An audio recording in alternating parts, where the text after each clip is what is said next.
દાખલો 2 કાર્બન ટેટ્રાક્લોરાઇડમાં બનાવેલા N2O5 ના વિઘટનનો 318 કેલ્વિન તાપમાને અભ્યાસ કરવામાં આવ્યો. શરૂઆતમાં N2O5 ની સાંદ્રતા 2.33 મોલ પ્રતિ લિટર હતી. 184 મિનિટ પછી તે ઘટીને 2.08 મોલ પ્રતિ લિટર થઈ. તો પ્રક્રિયાનો સરેરાશ વેગ શોધો.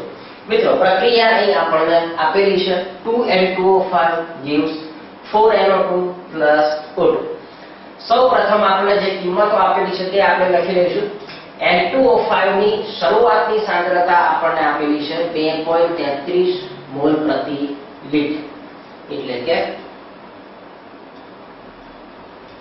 N2O5 શરૂઆતની સાંદ્રતા થશે 2.33 મોલર. તેની અંતિમ સાંદ્રતા આપેલી છે N2O5 બરાબર થશે 2.08 મોલર. અને સમય આપ્યો છે 184 મિનિટ, એટલે ડેલ્ટા ટી બરાબર થશે 184 મિનિટ. મિત્રો, આ પ્રક્રિયાનો સરેરાશ વેગ એ આ મુજબ થશે. સરેરાશ વેગ બરાબર -1/2 into minus delta N2O5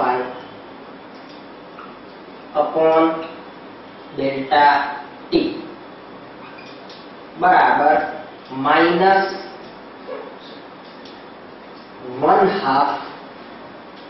N2O5 ની સાંદ્રતાનો તફાવત, એટલે કે 2.08 માઇનસ 2.33, એટલે 2.33 માંથી સાંદ્રતા ઘટીને 2.08 થાય છે.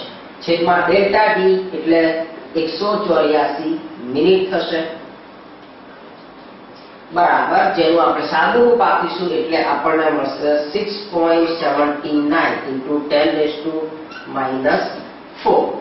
મોલ પ્રતિ લિટર પ્રતિ મિનિટ. તો મિત્રો, આ પ્રક્રિયાનો સરેરાશ વેગ અહીં N2O5 ના 2 મોલ હોવાથી આપણે તત્વયોગમિતીય ગુણક 2 છે, માટે 1/2 delta N2O5 upon delta T થશે. તેથી પ્રક્રિયાનો સરેરાશ વેગ થશે 6.79 into 10⁻⁻⁴ મોલ પ્રતિ લિટર પ્રતિ મિનિટ.